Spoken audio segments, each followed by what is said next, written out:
Cerita perjuangan Roger Danuarta dan Cut Meyriska dapat restu menikah tidak semudah membalik telapak tangan.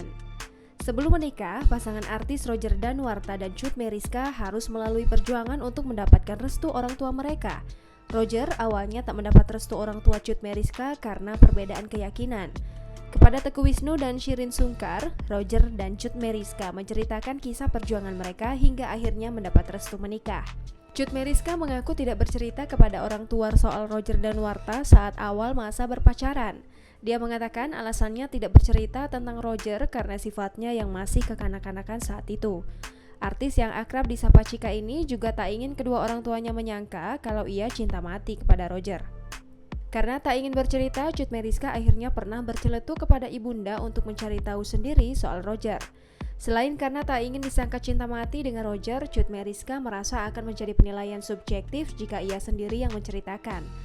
Cut Meyriska mengatakan ayahnya baru memberi restu 50% saat Roger Danuarta melamar. Kendati demikian, Cut Meyriska mengaku sebelumnya ia pernah mengajak ayahnya mengobrol untuk membahas soal rencana pernikahan dengan Roger. Cut Meyriska paham bahwa ayahnya bersikap demikian karena sebagai bentuk kasih sayang kepadanya yang merupakan anak perempuan satu-satunya. Cut Meyriska menuturkan gara-gara itu raut wajahnya dan Roger terlihat tegang saat lamaran. Roger menuturkan meyakinkan seseorang merupakan hal yang tidak mudah untuk dilakukan, seperti saat ia mengejar restu mertuanya. Selama proses meyakinkan hati orang tua Cut Meyriska, Roger tetap konsisten pada pendiriannya. Dia percaya sesuatu yang dimulai dengan niat baik akan berakhir pada keputusan yang baik pula. Dengan keyakinan yang dimilikinya, Roger akhirnya bisa mengambil hati orang tua Cut Meyriska.